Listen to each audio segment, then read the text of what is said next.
Welcome to another episode of East Meets West. I'm Conrad Pasquale, and I am joined with, one of my good friends, but definitely one of EMW's best guests that we've ever had. Too kind. No. Let me finish this intro because I don't say this like loosely or lightly. One of the rising stars in Bay Area sports journalism, my guy Kenzo Fukuda. Kenzo, how you doing? Doing good, Con. Doing good. Feeling great. Glad that we got a season. I'm very excited for Valkyries. Excited to talk to you today about the Valkyries. And yeah, I'm pumped. We're ready to go. Yeah. There you go. There you go. But don't you see that you're being so modest. So man, again, I know last time Kenzo was on the show, he was here to cover or to discuss the Valkyries. At the time it was like making our playoff push and Yeah. everything like that. But since then, he has been covering the Valkyries brother team, the Golden State Warriors. So I mean, again, like I said, I mean his work. I'm glad that your work is being very well received. Thank you. Just because again, like I think, make no mistake, the Bay Area, we got a lot of good sports writers, but I think you definitely provide a unique insight to our teams, which is I think why you're one of the best at covering the Valks. Appreciate it. Yeah. No, I'm excited. The Warrior season's been fun. It's up and down. A lot of injuries, so not exactly perfect season, but first time on the beat, it's been fun. And yeah, I've been rocking just covering the team and everything. Speaking of injuries, the Valkyries experienced quite a few last year. Yeah. And Very yet, familiar. Yeah. right, Very they are familiar. unfortunately, yes, they are familiar. Well, fortunately or unfortunately, depending how you look at it, because they definitely persevered and they put together a hell of a memorable inaugural season. So, I mean, I guess kicking this off, I mean, even though you've been covering the Warriors, I think you're still very much in the know with regards to the Valkyries. So I mean, like, what are like your kind of off-season thoughts, or maybe some of the things that you've kind of heard around the team in terms of just how they've been approaching this off-season and kind of like their goals or the direction going into what's going to become a pretty chaotic next couple of weeks. Yeah, I think it's been a little quiet just because everyone went off and did their things. A lot of players went overseas. But the main message, I think it's been two things. One, they're loading up for the season. Like they still want that big fish star in free agency. And now that we finally have like a timeline for that, they're gonna be hunting for that. Like Joe Lacob, we all know Joe Lacob.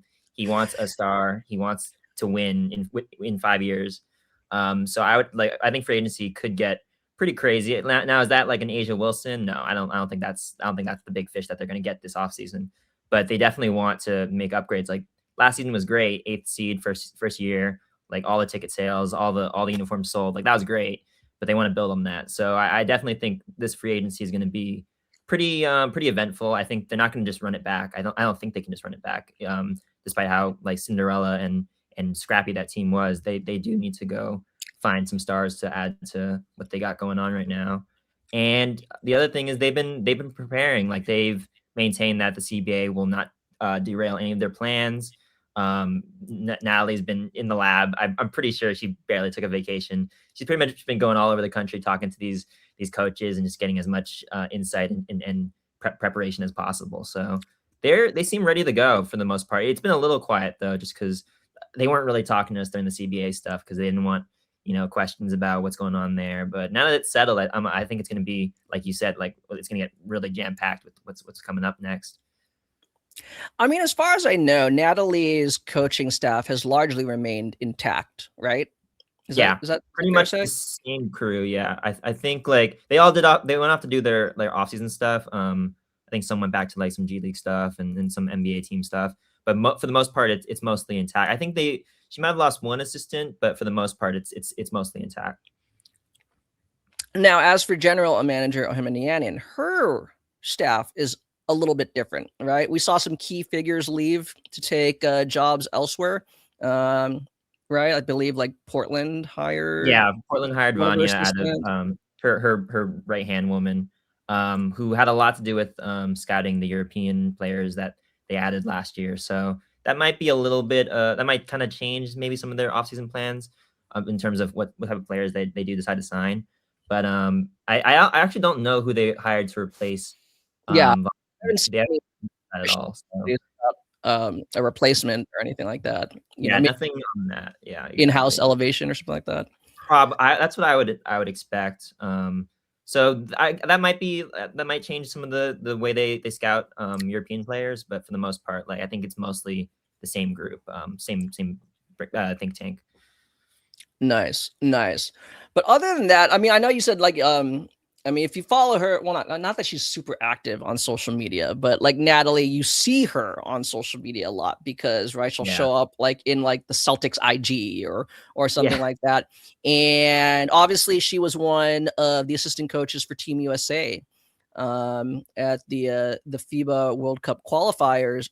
yeah. Have you had like any has there been like any kind of feedback with regards to, maybe like some of the things that some of the takeaways like from her perspective or like, the players, that participated in FIBA competition this offseason?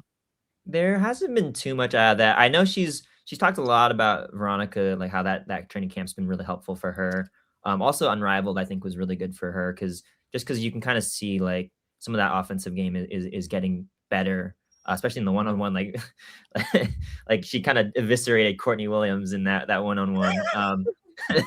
So I Yeah. think like this has been a pretty good offseason for Veronica, especially getting into that Team USA like training camp. I think this is my favorite thing to monitor is like when players come back from these Team USA stuff because you usually see these younger players who aren't like not the Asia Wilsons or Brianna Stewarts, but like you see these players like take a step up afterwards. So on that front, I think this summer's mostly been about like Veronica as this headline as this like kind of like foundational piece for the Valkyries. So I think that's mostly what's been this offseason. Natalie's not too keen. I've talked to Natalie a couple times this offseason. She's not too keen on giving her insights or offseason like plans. She's keeping that pretty close to the chest. The one thing she is really excited for is because the Celtics did this with their media, the coaches versus media game. She's really excited to do that with the Valkyries media next offseason, this coming training camp. She wants to have the coaches just really take it to us. So that's what they're gearing up for kind of with us. To be fair, I think Joe Mazzulla had a point to prove. Right? Oh Like yeah, I feel like he wanted to put Boston media in their place. I think Natalie just wants the competition, right? Yeah, yeah. She just wants to, just she saw that idea and was like, I gotta recreate that, have that fun little back and So forth who is thing. that? That's like you, maybe Mm, Nathan. I mean, Nathan, Jane, maybe we might be a little hard to field a full 5-on-5 team right you now. need like Xena or something like that. Xena would be great. Yeah, You maybe know? maybe get who else? We need I think yeah, we just need some height. Like that's the main thing. Like we don't got I'm not playing center. I'm not guarding Kasib Powell. Like that's not a good sign for me. Joseph Dykes might be able to, post up in there, but There you uh go. it's a little sparse right now. I think we gotta figure out the roster for that. Kevin Dana, maybe? I don't know. Well, depending on how Valkyrie's media credentials go, maybe we can bring in another person. Yeah, yeah. We'll stick someone in there for sure. Maybe Exactly. Ron, if you want to join us. There you go.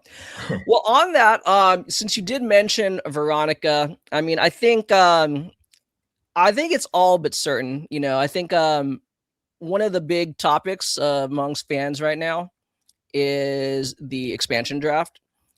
Specifically, I think at least from the Valkyries' perspective, fans they just need to know, right? Like, Yeah. who are the five that are being protected? And technically, we don't actually officially know that, right? I mean, unless anything changes, they don't divulge that information publicly, at least, right? With No, regards to yeah, they who, keep it yeah, tight to the chest. Yeah, they don't want yeah. to offend anybody. But Yeah.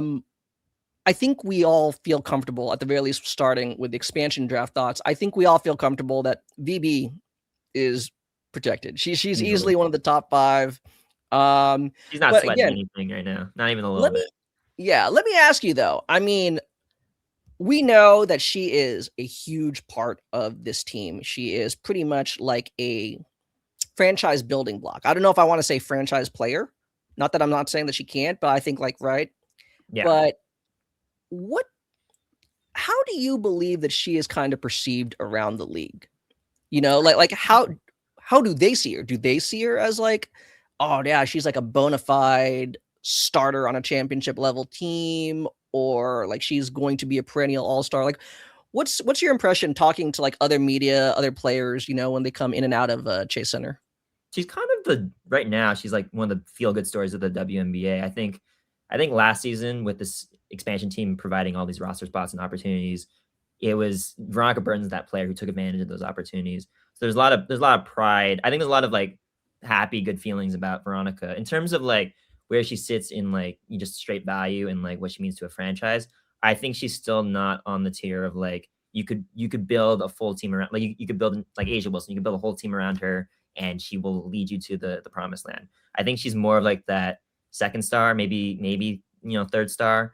I think I said this last time I was on. Like I really view her as this Drew Holiday piece, where very important to a championship team, offense, defense, point guard. Like those are very important qualities, but you still need the star to drive the engine forward. So I think she's really well liked and received in across the league, especially because she had to like fight her way to get that spot, that starting opportunity. But I do think like they don't exactly like they view her as a franchise cornerstone, but not the Asia Wilson Brown Stewart like drive it home. So I'm asking because there's been a lot of talk amongst fans about like what, and I largely agree with your point. But the reason why I brought that up was because a lot of fans kind of debate, not necessarily in a negative way, but kind of debating what is her value around the league. Like, for example, say they sign her, right? To whatever, right? I'm sure, I don't know what she's worth around the league. I would assume it's close to like a max contract. I think that would be fair for the caliber of player that she is. But if she were to sign and then the Valkyries were just to maybe entertain trade ideas, what do you think her trade value is around the league? I guess a lot of fans are asking, like, could she really command like a first round pick? Like, or could the Valkyries command a first round pick for her, specifically like a lottery pick for her? It's So a top 5 interesting. pick. I think value wise, like she probably is worth a lottery pick.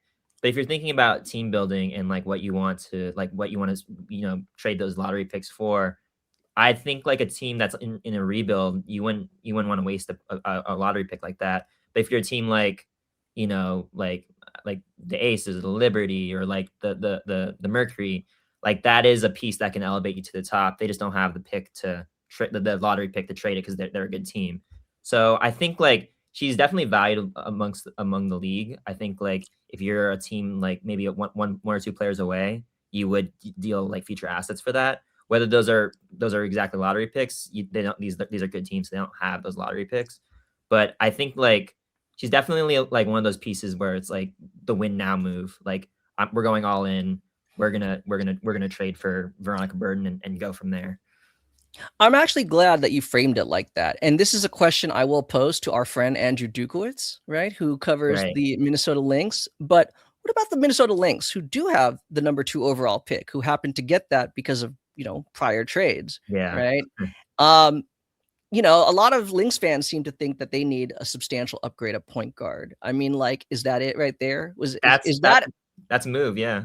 I like that move if the Lynx were to do it and the Valkyries, I think the Valkyries wouldn't do it, but like the Valkyries were entertaining that. Like that is a move that like would boost the Lynx to the top. The reason why the Lynx struggled last year is they didn't have a point of attack defender like as good as Courtney Williams is and Natasha Heidman. Like those, they're not exactly ball stoppers. So that's the kind of trade I would see Veronica kind of like fitting into. I don't think like a rebuilding team like maybe the Wings, but I don't see a rebuilding team trading for her. Yeah, yeah. I mean, if you're so early in your rebuild, I don't. But I think that's one of the unique situations because I've seen like that like hypothetical trade floated around all Mm, over like social media and in a couple articles. I know it showed up recently in like one of Storm Chaser's articles, right. about like just kind of theoretical trade ideas and stuff like that. Um, so yeah, I mean, I think it kind of gives it a good idea of like not to dehumanize any players, but like the type of asset that VB is across the league. But while we're still on the topic of expansion drafts, so the other day I actually my MJ and I kind of talked about our expansion draft thoughts, and he and I largely agreed or kind of had the same 5 that we would protect. Ours were Veronica Burton, and this is in no particular order, Janelle Salon, Yep. Carla Leite, Yusuke Yoshite. And then the fifth one, we kind of had varying thoughts, but we kind of both concluded on Ileana Rupert. But to be fair, it was between Ileana Rupert and Cecilia Zandalicini, with Yeah. also Maria Conde, like in a close whatever that would make her like seventh, right? Lurking. Yeah. Yeah. What are your thoughts in terms of who you think the Valkyries will protect?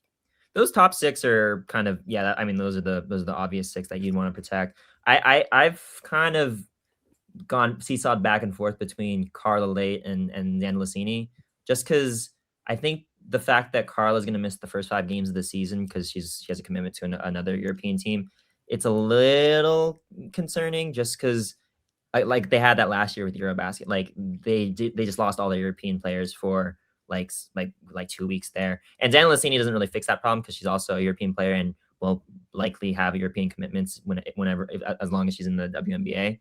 But I've kind of seesawed back and forth between those two just because I think Zana Lassini became really important for them last season. That sharpshooter, that kind of creator that they were missing once Kayla Thornton went down. And as much as I like Carla and I think she has a lot of potential, they're a little guard heavy with if you protect her and Yusite and you're protecting Burton. So I don't know. I kind of I in the coming weeks I've kind of leaned more towards Zandalicini over Carla Late, but I don't know. What do you think? Sort of think about that? I mean, for me, like for example, with Carla Late, Yusuke Yoshite, to me, it's a no-brainer because again, from an actual roster building standpoint, with regards to how the two of them are both not only under team control, they're also cost-controlled assets because they're Right. both still on their rookie scale contracts. Like it's a bargain of a deal, knowing that at least with Carla, we've seen her being capable of providing spot starts, Yeah. right? I think we would like to imagine that at some point she could grow into a starter. Maybe that's when VB eventually, if she were ever to move on. I'm not saying, no one's trying to run her out of town. But with Xana Lassini, so for me, it came down to Chechelia and Ileana. And with Chechi, like, not to be ageist, but she is 30. Right. As you said, she has those same kind of commitments to her national team. And I personally have no problem with that. Like I'm very supportive of it, but I understand if you're a fan and like you want more continuity. You want to know that your player is prioritizing the Valkyries because you're a Valkyries fan, right? Yeah. But specifically with the age, Chechi's own injury history, and then the same thing Right. that Ileana is 24, and from a supply and demand perspective, I guess I tend to look at these a little bit more business like, Yeah. Yeah. to have a stretch 4, stretch 5 who's that young, who again is under team control, I just that to me is a little bit more appealing. Like I feel like teams are going to be paying a premium for a player of her skill set. Yeah. Not that she's like a perfect player, but for what she does, I like Repair. I've for me, she was never really on the bubble just because the offense last year when her and Burton were on the floor, like the advanced numbers, it was just far and away the best combination they had. Like their offense was like something like 15 points better when they were on the floor together. And I really like that combo of Burton and Repair when they're able to play together. So I think you have to keep that intact. And it's like you said, like how many stretch centers can you find that can shoot at the rate that Repair can and pairs really nicely with one of your franchise cornerstones. I think that's the kind of piece that you could add to like whatever superstar you want to bring in. Like she's very additive on that end of the floor. And Natalie loves shooting threes, so she fits everything the Valkyries want to do.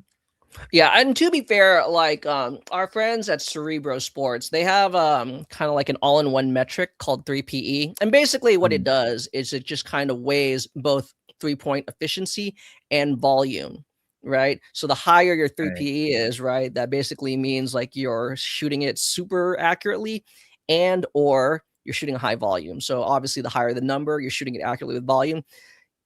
Repair led the entire WNBA in 3PE last year. Right. At one point, she and Zandalicini were 1-2, but obviously at the end of the year when Chechelia had like that injury, so she still, so she still finished the season, like I think 6th in 3PE. So I definitely understand the merit of keeping them both. But I guess Yeah. I think that's where I'm kind of wondering. I'm curious about your thoughts.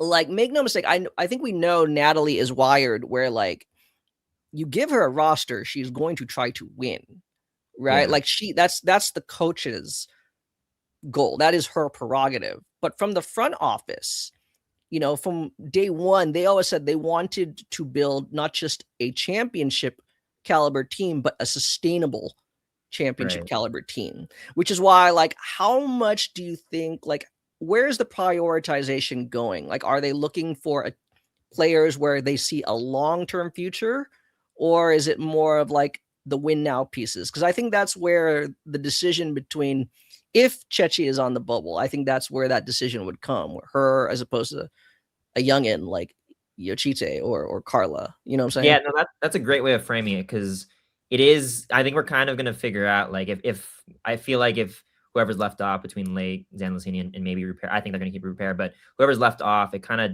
signals where the Valkyries are aiming their target towards. Because I think last year they approached the season with like wide eyes, like whatever happens, we'll kind of figure it out from there. Right. And they ended up being very competitive. And I think like if they are like this win now mode, they would prioritize Zandalicini. They protect Zandalicini. I think that's kind of like the big question that's gonna get answered in the coming days. I kind of am leaning towards just like they are win now mode, especially because of how Natalie talks and her and Ohema are really, really aligned. And if they are win now, I do think Zandalicini is a better win now player. Now, like again, you can kind of go in between, not like the Warriors 2 timelines, but you can kind of go these 2 timelines and have Carla Leite along with all these other like win now players. But I think it kind of will be telling who they protect. Because if Carla Leite's available, if I'm Portland, if I'm Toronto, like I would take Carla Leite like so fast. So it is. I like how you framed it. I think it is we're kind of going to figure out where the Valkyries are going to aim their arrow. Actually, I'm glad that you brought that up about like perhaps what Portland would do, and I largely agree.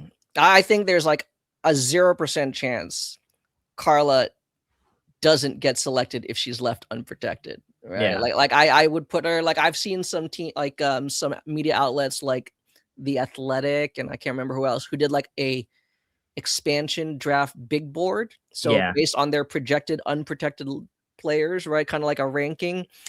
If most of them, I believe, had her. Well, maybe Pretty not high, all of right? them.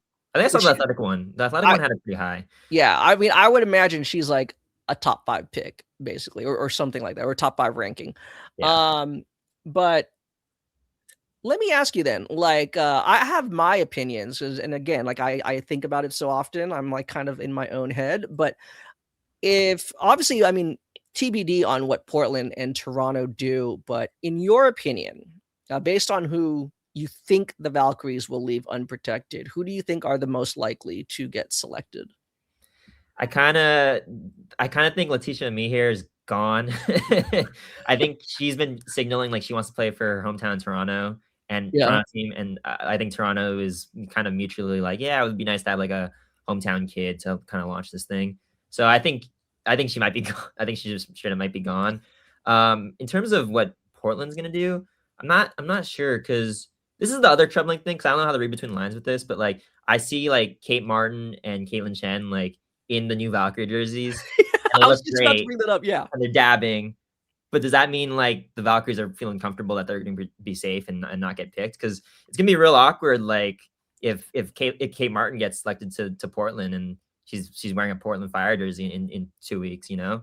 But I think at least Letitia and me here is gone for sure. Like I kind of am expecting that. I mean, even if she doesn't get selected in the expansion draft, I agree. I think that she's one of our free agents who's likely to leave, and not like Yeah, on bad terms. I think that's the opportunity that she's looking for. yeah, Obviously, we didn't mention any of the unrestricted free agents, and I think specifically for the Valkyries, I don't think there's any necessarily benefit in no, protecting under any of the unrestricted free agents. Um, but uh Kayla Thornton. yeah, And again, some interesting news with her. Obviously, she was one Yeah. of the Valkyries unrestricted free agents who was wearing the new New merch. jerseys, right? She in the new promo. And she also just today, just before we got on, right? It was announced by Team USA that she will be on the Team USA training camp roster for early next month. So I think there was a lot of ambiguity. I think there was a lot of apprehension amongst fans with regards to where she was in her rehab. But what are your thoughts about KT? Not necessarily maybe I guess with regards to the expansion draft, but just in general in terms of where she kind of fits in to the team's plans. Yeah, I think she's definitely in their plans. The reason why I think they're just gonna leave her unprotected, like we'll never know, but I think they're gonna leave her unprotected in the fire and tempo. They're not gonna pick her because if you're gonna pick a unrestricted free agent like that, you have to core them, and it costs a lot of money, and you only get one of those. So it's too complicated. It's the value is just not worth it. So I think she's gonna be in the Valkyries uniform completely fine. In terms of where she fits in, like if she can get to like 80% of what she was for them last year. Pair that with Veronica Burton, with Rupert. She never played with Rupert, I think that would be a really nice trio, and whatever star you can bring in, I think that's like a very potent team. In terms of her knee health, I haven't heard too much. Someone did tell me like she's not limping. She's off like kind of like casts and braces and stuff from what they've seen recently. So that's good. I'm pretty sure it was an ACL injury, so I'm not sure the timeline. She's had enough time to recover from that. They never announced what it actually was, but on good authority, it was an ACL injury. So it kind of depends on how she recovers from that. And she is an older player, right? So it's not always like the most linear process in terms of getting back to where she was. But I think like she fits really well in this team. And Natalie said it all the time last year. She was very important to that locker room as a leader of all these people that just came together in 2 weeks, in that training camp. So she's definitely a big part of their plans, even if they're not going to, quote unquote, protect her. I mean, for what it's worth, Team USA, because I was tweeting this earlier today. I mean, like she was given a listed number on the Team USA roster, and usually, right, if you're not able to participate in training camp, in Team USA training camp, they'll give you the dash right, for your number. So she actually has a number. So that would lead me, I don't know, that would lead me to believe that she's at least capable of doing like some drills or a controlled workout or a controlled scrimmage, which is in the right direction, Right. So before we go on, circling back actually, which I think sometimes fans forget. So this past Friday, teams submitted their list of the 5 players that they're protecting.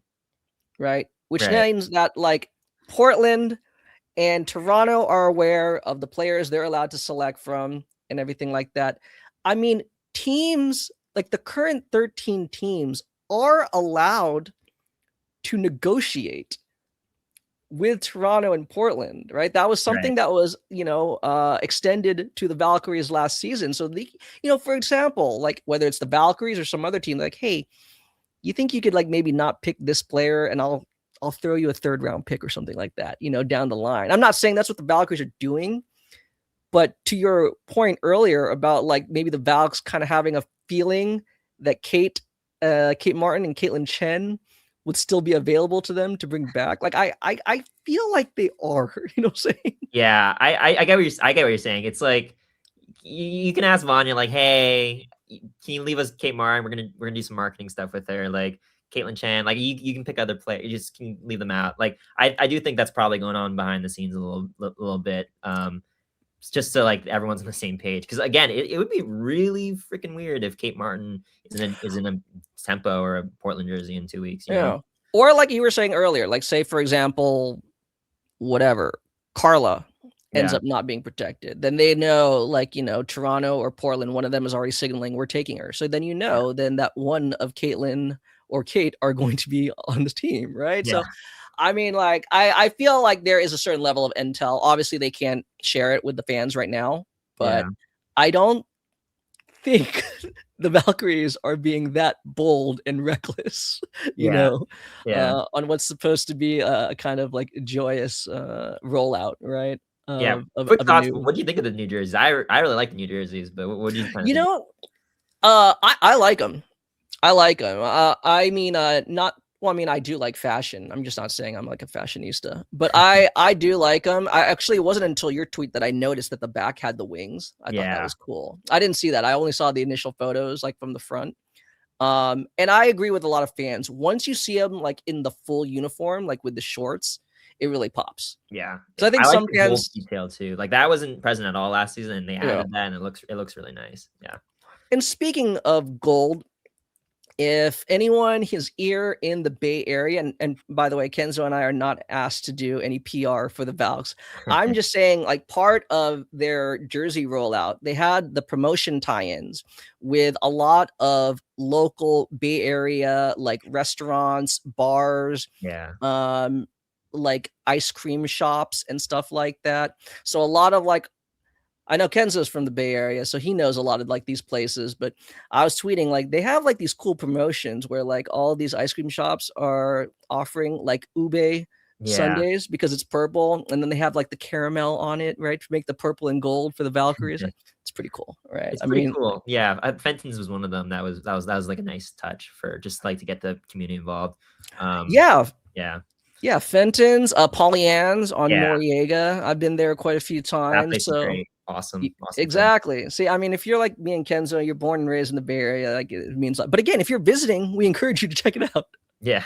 Definitely. So, I mean, obviously, actually, after the expansion draft, the Valks have no time to really breathe because then after that, they got free agency and then the actual WNBA draft. So I'm curious, Kenzo, what are your thoughts about free agency? Maybe if you have any intel you want to share, you already kind of touched upon it that they are looking to like, bring in some Yeah. substantial upgrades, like, some kind of star power, if not borderline star power. But what are your thoughts about their approach to free agency? Yeah, it's gonna be interesting what they look for. They can kind of go in a bunch of different directions because other than Veronica, it's like everyone's kind of for the most part replaceable. I don't know what I want from them exactly. I do want someone who can kind of create off ball or create on ball, a scorer type of player. As in terms of intel, I don't have too much intel on that, but I kind of hope that like Veronica Burton's been doing some recruiting in her long off season of just having a blast. Because it is I'm the thing is with me is like I just need to see something different this next coming season. As awesome and Cinderella like last season was, I don't think you can go back into this season and expect that to work. Everyone's gonna have you scouted. That was the big thing last season. Like no one had you scouted for the most part. Yeah. You need to change it up, and you need to give Veronica some firepower because those last couple games, I think kind of everyone like the thing about last season, like it was the playoff run was great and the sold out crowd was awesome, but those last 3 games they lost the last they after that they clinched the playoff spot. They didn't win a Yeah. single game, and they lost to that Seattle team that was a mess like locker room wise, and that cost them honestly. I think they could have tested that Atlanta team if they got to, I think it was if they got to like 6 or something. So yeah, the 6 seed.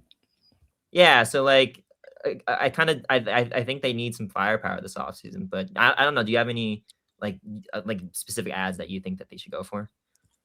I mean, I was talking to MJ and some of my followers. I think the two specific areas that they need substantial improvement on is shooting, Yeah. like real shooting.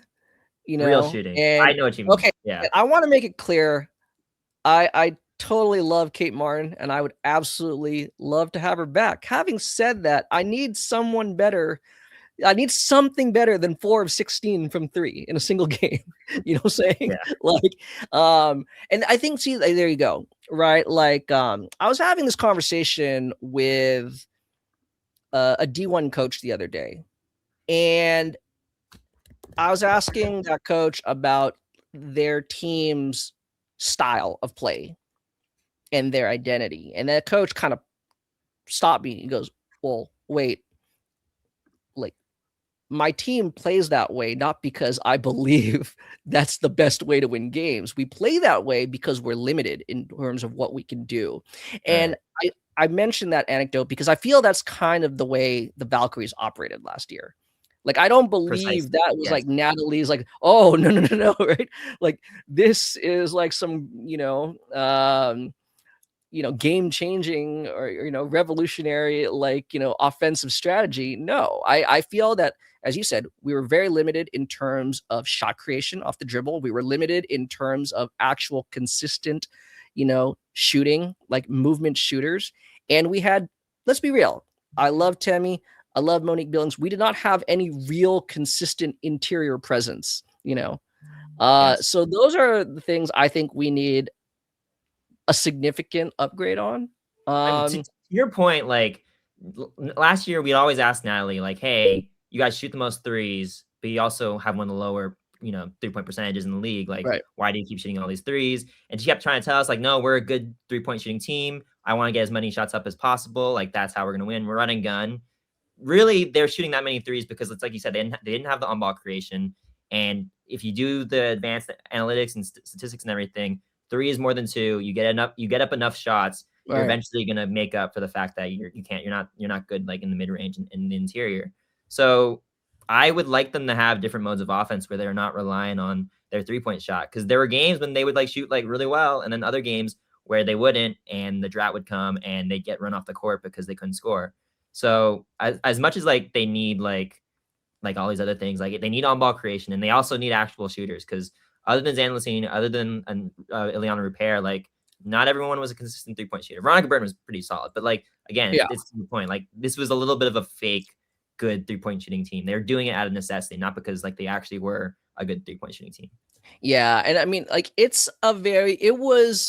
I understand, like, you hit the nail on the head, right? I mean, like, they just didn't have the ability to consistently do anything when attacking closeouts. They couldn't create as much, in the half court. We saw how much they struggled. But as you said, right, it produced a very high variance offense. One that Yeah, we saw could easily, if you kind of catch fire early in the game, you could blow out the Las Vegas Aces, or you yeah, could get blown out by the Connecticut Sun, right? yeah, So, I mean, it's like, yeah, I'm with you. I think they need more stability. And I think, again, having the ability to have a true inside out game. So I don't yeah, know what I'm prioritizing, but I definitely know I want them to aggressively pursue a center, basically, yeah, like a real, And again, I like yeah, Temi, but I think Temi and Monique.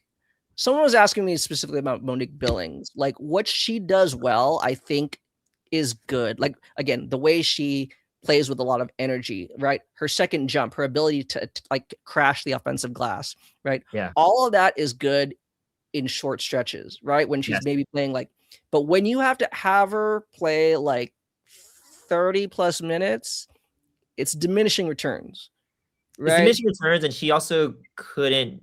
Her body couldn't hold up last year. There was Yeah. she missed like a big stretch of games, which is why they had to like turn to different people on the bench. Like they turned to Letitia Amir for the most part because Billings was she wasn't as healthy, and that was because she's an older player. The minutes were too high, and the short burst, like that's exactly how you want to play her. Like short burst, you can't overtax her.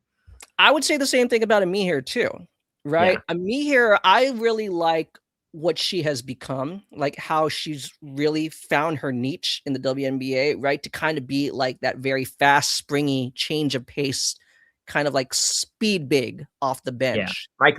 microwave Yeah. big. Yeah, Yeah. I don't like I don't like the idea of her having to start, because again, you're just gonna be at like you're always gonna be at a literally a physical disadvantage, right? Because we basically played her at center. And to yeah, be fair, I feel like the advantages she produced were best at the 5, yeah. but I think we do need like that true presence. So yeah, all that's to say is I think these are the types of players they have to go for. I mean, just say for example, you're in Ohema's ear. Who are some that you think they should be prioritizing? That's a good question. Like, I get what you say about the like getting a big, and I think that's important. Or I yeah, kind whoever, of whichever position. Yeah, I kind of think like I'm of the like shooting guard kind of pair someone with Veronica, take the burden off her. So like the Atlanta Dreams backcourt, like they're Ryan Howard and Chelsea Gray, like those two are up for grabs. So I would like to maybe go for one of them just because like that I feel like, especially Ryan Howard, like it'd be nice to pair with Veronica because you can kind of have this 1-2 punch and everything. And I like the microwave offense that she can provide. So that's kind of where I'd angle towards. I'm maybe more thinking outside, like the wings and shooting guard, and just become this like super fast paced, high powered offense. No, I'm definitely with you. Specifically Ryan, her ability like to D up too. And we saw that Team USA, right? Basically being like actually she played a majority of her minutes as either like the 3 or the 4 for Team USA. But Right. you can get away with that, right? Against some of those FIBA rosters. Yeah. Sorry, I meant Alicia Gray. Sorry, Chelsea Gray. I don't think she's leaving the Aces. Alicia Gray from the Dream. Yeah, I mean, I feel one of the two of them may be available. You know what I'm saying? One of them. Atlanta's gonna prioritize one of them, but maybe you can pry away. Maybe pry away someone. Yeah, yeah.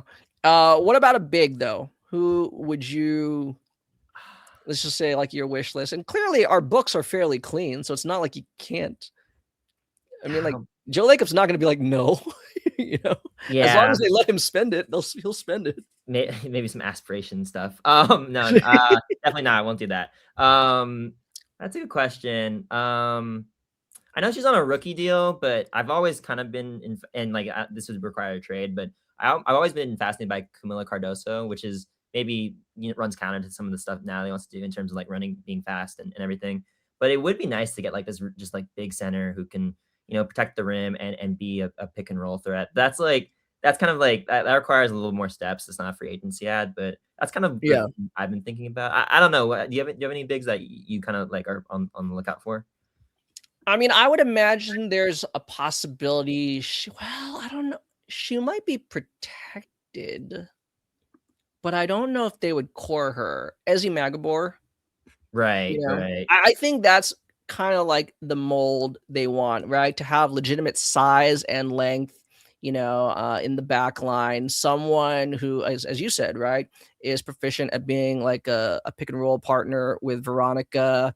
And again, I would imagine there'll be a lot of suitors for her. Not that like the Valks wouldn't be appealing. I'm just saying though, right? Like her ability to defend in space and everything like that as a big, I think that would really help out the Valks, especially how there were periods where they were fairly successful with like their switch all at times, right? Kind of switching everything. I think she would fit into that. I know there's some others that would be really cool. I mean, Shakira Austin. That's another name that I like a lot because she am I wrong? She played Team USA with 3-on-3 with Veronica, right? And they had this good chemistry. Yeah, I would like that too. Just because they look. I mean, 3-on-3 is a completely different game, and like you can pick and roll to your heart's content. But her and Veronica had a good chemistry from what I watched. So I would like that ad too. That would be pretty nice. Yeah. I mean, I think what I like about Shakira Austin is obviously like she has really good footwork. Yeah. At times I can understand like her physicality because I remember early last year, right? She's getting a little frustrated for all the offensive fouls that she was called for. Yeah. But in general, like I like bigs who are able to kind of maximize the space they have in small confines. Right. Because I mean, like you want pace and space, but rarely do you ever get it. And she's really good at being able to operate, like kind of like playing in a phone booth, so to speak. Yeah. So, I like that, playing in a phone booth. Yeah. Yeah. That would be another interesting one. For all these lists say that like Bree Jones wouldn't be protected. Yeah, that doesn't totally make sense to me. Like that would be a great target for the Warriors, for the Valkyries to add for sure. Like, like these big. I also like Derica Hamby. I don't know if she'll be protected or not, but maybe she probably will be protected. But that's another like center that I really she killed the Valkyries a lot last year. So that's another name I really like. She did like on one end. Yeah. So but it'll be interesting. I wonder how. Again, it'll be interesting to see like kind of like the butterfly effect, because again, there's some speculation that maybe, for example, say like the Liberty won't be able to keep like their entire main core together, right? Like if they're going to supermax out, like say Sabrina and Brianna Stewart, could then Jonquel Jones be available? I feel like, again, right? I mean, you're always trying to connect the dots, but seriously, right? I mean, like Ohema is very familiar with John Quell, right? During their time at that would Liberty, be a really good ad. stuff It's like like that. I think like the Liberty probably do have to figure out their money thing because you can't max 3 players. I don't think. The new CBA I still got to kind of read through it, but I feel like maxing 3 players and then kind of filling out the rest of the roster might not be the best plan. And Jonquil does probably wants to get paid like a max player, so maybe the Valkyries can kind of entice that with some of the money. Exactly, right? Like potentially going to another competitive environment, right? Yeah. Valkyries kind of showed we have what it takes to compete. But again, she also already did win a ring. Yeah. Does she really want to have to take another pay cut? I don't know. I We don't think, know. yeah, the thing is, like the Valkyries, I think this is what they have going for them in going into this like off season. If you're a WNBA player and you watched what happened last season and you saw all these fans, you saw how hyped they got, you saw like how much they loved these players that kind of stepped in and like no offense, Yeah. weren't exactly stars, but they played their asses off. I think that is that's an intriguing destination. Not to mention like the Valkyries have talked about like the facilities are excellent, the travel was Yeah. excellent, the training staff was great. Like those are things that kind of matter right now as the CBA is kind of fresh and some of these other WNBA teams haven't invested all that money into these things. Now, like a lot of teams are, upgrading the facilities, the wings, the sparks, they're adding all these things to like entice free agents. But right now you do have that kind of, small advantage of like, this is a good organization and it's really, really well run. So I think that is something they do have on their side. Yeah. I mean, it's funny. I was telling people this last year, and I think even you and I talked about it, right? This is like out of the like Joe Lacob's I'm taking over playbook, right? Yeah. It's really largely the same thing he did when he took over as majority owner of the Warriors, right? Yeah. Which is okay. Um if I'm taking over, like, well, in this case, you're taking over an expansion team. When he took over the Warriors were a bad team, Yeah. right? So it was his mission. He's going to show free agents that the Warriors are serious. And how are you going to do that, right? As you just said, right? Show them that we have state-of-the-art facilities. Yeah. Show them that we don't just treat our players well, we treat visiting, right?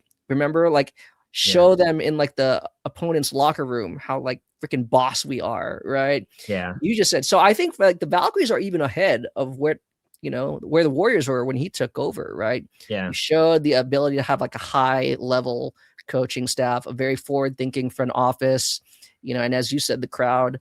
It'll be interesting. It'll definitely be exciting to see. But before we actually like break training camp, we do have the actual WNBA draft. Right. And I know like I'm like the draft dude and everything, but I'm just curious what your thoughts are in terms of like what you think, given that they are picking right now, they're slated to pick 8th.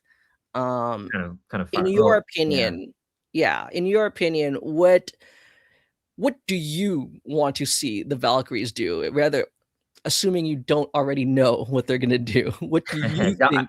Definitely don't know what they're gonna do. It's a weird spot because you're kind of outside that like top 3 where it feels like you're getting a game changer. Keeps is I don't know if I'm saying her name right, from UCLA. She looks like I saw that was where she's kind of mocked. I feel like that would be a nice ad. Flo J's kind of fallen off right this season, like in terms of like the draft board. So maybe you can get her a Raven Johnson. Maybe like there are a couple names out there that I think could be interesting. The problem with where they're drafting around right now though is like there's a lot of guards where like they're drafting where they're projected to pick. Yeah.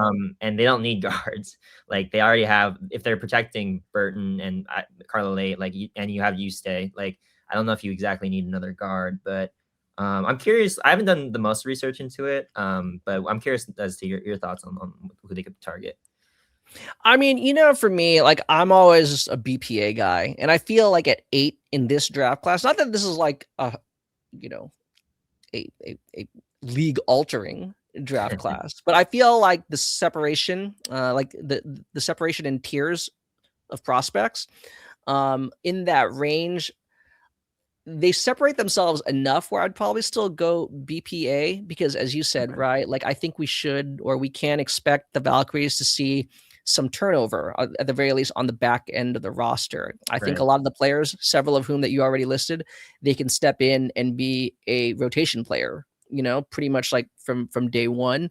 Yeah. So I would just go for BPA, but at the same time, I'm with you though. I definitely agree that I do like the bigs.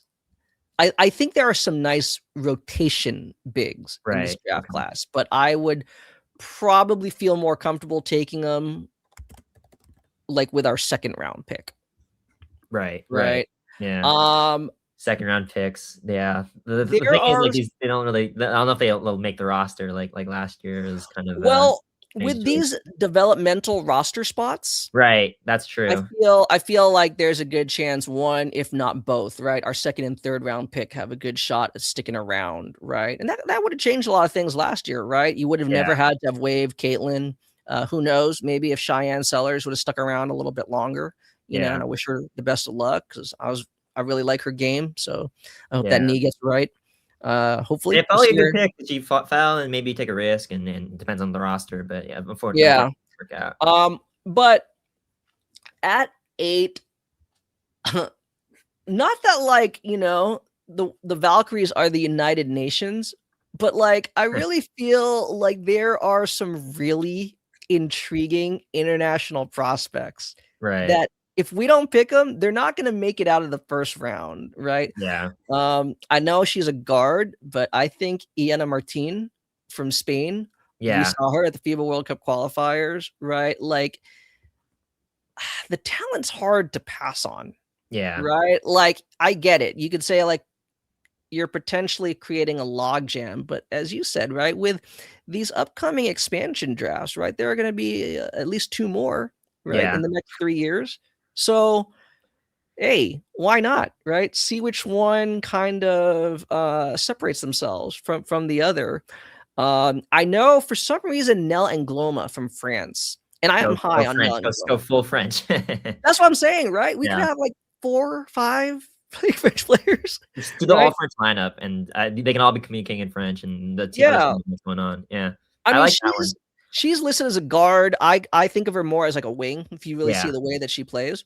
Again, the same thing, right? Like this is where going back to what we're talking about, like where is there a balance or are we leaning towards one or the other? Contention or maybe kind of like long-term building. Not that again, not that Iana Martin or Nell Angloma can't contribute from day one. It's just like I get it, right? Yeah. Like if you prefer a more polished prospect. If we're going wing, I like Gabriela Jaquez from She's great. UCLA. Yeah. That Yeah. UCLA team's awesome. Yeah. I think in terms of that defensive or that two-way identity, kind of being able to you know, for lack of a better term, like a 3 and D, right? The quintessential 3 and D player, right? Right. I think she gives you a little bit more, or actually no, I think she gives you substantially more defensive contributions than her teammate Gianna Neepkins. I think Gianna Yeah. Neepkins is a great shooter, definitely Me too. addresses that, you Yeah. know. If you But wanna I'm go big, curious. you go OCOT. You can always go OCOT 6'6", like, just get really big in there, and, like, that kind of addresses some of the center needs. You can have, like, really. So there you go. That one I could I feel at 8. If you want to go there, I have her personally ranked just a little bit lower on my Mm, big board, like kind of like at that bubble between like the back end of the first, early second. But I definitely know a lot of people are pushing for her to be, like maybe just outside of, like Portland and Toronto's range or right. even in their range. So I would definitely understand if, You can't you teach know, size, as they say, but I yeah, I I I do think maybe wing is kind of where you wanna go with what's available, you know? yeah, yeah. But let me ask you, like, before we go, because I'm curious, like, we know from covering the Warriors how much Joe Lacob, like how enthusiastic he is about drafts, Yeah. right? Oh, And yeah. for our audience, if you don't really follow the Warriors, like we're not trying to make fun of like Joe Lacob, but seriously, like he is the type of guy he likes his teams to always just be involved in the draft because he definitely believes in always kind of having the opportunity to be a part of the influx of new talent into the league, Yeah. right? And Oh, I yeah. know he's definitely voiced displeasure multiple times. He was pretty irate that the Valkyries, as the expansion team, were not even given any lottery odds Yeah. last season, right? So we had to pick 5, and no shade at Yusei Yoshite. Just, that's he wanted For at least a page backers shot. draft, like at least Exactly. give them a chance to have page backers, Exactly. But here we are now in year 2, and we did everything right as an organization, and yet we still find ourselves outside of the lottery. Like, Yeah. we're going to go our first 2 years without having had a lottery pick. What are your thoughts about like the Valkyries' chances of maybe trading up a little bit? As you said, right? Like, we're out of that range where it's like, okay, right? Like one of these top 4 or 5 prospects, you could see them being a big franchise, at the very least, a franchise cornerstone, franchise Right. building block. What do you think about thoughts of them maybe trading up? Like, is it too early? Is this too premature? It's hard to say because I'm looking at the draft order right now. Like you maybe you can convince the Lynx that when now you want, like, instead of getting easy foot, maybe get something more developed. Like the hard part is, like, I don't know what the Valkyries have to like exactly trade and offer like these top teams. It have to be future picks, and I think, like, for as bold as Joe Lacob is and involved as he gets in a lot of these draft processes and these team building processes, he's very adverse to trading future picks. Like, that's like the one thing the Warriors rarely trade first round picks in the future. They only do it the next year. That like the Jimmy Butler trade, for example. That was the one time they kind of went all in and they traded like the next year first round pick. They didn't trade anything further than that. And as again, like they went in all on Giannis, but that ended up petering out. But they don't like trading first round picks unless it's for like this established star. That being said, like, I think it is less likely that they try to trade up for a young player if they have to sacrifice future assets, just because, like, they want to build something like we said earlier, like more sustainable, something that's like progressional, like not all in all at once and all your chips are down. I think, like, in this draft, like, it's probably less likely that they trade up. Now, if they like a prospect at like 4 or 5, 6 or 7 that they think are going to be gone, I could see them, like, throwing in some things there, like maybe cash considerations to get that player that they really that they've scouted and they really like. But in terms of like something blockbuster and sacrificing future assets, I don't totally see it this time around. I mean, yeah, I'm trying to find a way for, like, if there is some kind of, trade AZ Flood package. world, like AZ Flood would be great for this team, man. It'd be really good. Okay, yeah, you know where I'm going with this, right? That's right. You are familiar with my work. But yes, I am wondering, like, I think the only thing that they could realistically offer where they're not offering future draft capital is VB. Yeah. That's why, And they're kind of not going gonna back do to our it. segment earlier. Yeah, and that's why I'm Yeah. saying, like, I feel like that's the only thing that would really entice specifically Minnesota, but Yeah. potentially maybe some of those other teams. I'm sure in general, in a vacuum, right? Like Chicago would love a point guard. Oh, yeah. Yeah. Like VB, but I could also see from their perspective, like, we're so far from contention, like we don't need her right now. They might go the other way and trade Angel Reese to the Valkyries, like like based on how that Wow. ended last You year. heard it here first, Kenzo breaking news, right? No sources behind that. That's going to be aggregated. No, but I'm wondering because, unlike the NBA, the WNBA, right, with the higher age minimum Right. to be eligible for the WNBA draft, like, you pretty much know more often than not, it's going to be seniors, like Yeah. college seniors who are entering. So when specifically they are. So it's like there's no, it's weird because, okay, like Joe Lacob's like, if I have a shot at Juju Watkins, Yeah. if I have a shot at Sarah Strong, I'm not Right. trading that shot away. But at the same time, if we continue winning, our picks will be nowhere in that vicinity to be able to get them. We're going to be exactly where we are right now, where it's like some cool prospects, but not a franchise player. The no man's land of of draft picks. That's kind of what happens if you flutter around like the eighth seed too long. That happens in the NBA a lot. These playing teams that just get stuck like right in the middle, which is not exactly where you want to be because you can't get better. You're stuck there. You can't get better, and you're going to be at that same level. So, I do think, like, when you mentioned like knowing who's going to be in these next draft classes, like, it is important to keep those picks because you never know. Like, maybe the season goes awry or the next season goes awry, and you do end up having a chance to take Juju like that. That ends up being a good idea just to hold your cards. Yeah. So yeah, nothing crazy. I think I don't know. I don't think they'll do anything crazy on draft night. Yeah, I mean, I would be surprised unless like they're really all in, you know. Yeah. And that would have to be like, I mean, that's the thing. I wonder how enamored they are, if at all, with any one prospect or any couple prospects, right? Like, if, for example, say like AZ Fudd was selected #1 overall by Dallas, then our fam is available at #2. Right. Like, is that the type of prospect where they're like, you know what? Let's move. Let's move some. Let's make a sizable investment. It'll be interesting. Obviously, the funny thing is we don't have to wait long. This is like less than 2 weeks away or 2 weeks away. Yep. So yeah. All right, man. Well, this has been fun. Before we close out, any final thoughts, right? I mean, we're definitely going to have you back on after, like, you know, at the very least, once free agency, right? We could discuss some of the players that we know for sure are going to be on the roster. But before we part, anything that you want to share with the audience in terms of like your work and stuff like that, things we could look out for? Definitely. Valkyries coverage is year 2 for me. So like I'll definitely be on the beat. I'll be at all the games, press conferences, training camp. Very excited for that. Right now I'm covering Warriors. So if you want to check out my work, you can find it on my Twitter. I post pretty much all my articles. Find it on Clutch Points, usually under the Warriors tag. There's a lot of stuff you kind of have to shuffle through, but you can definitely find me on Clutch Points. And yeah, I just wrote a really nice feature on Guy Santos.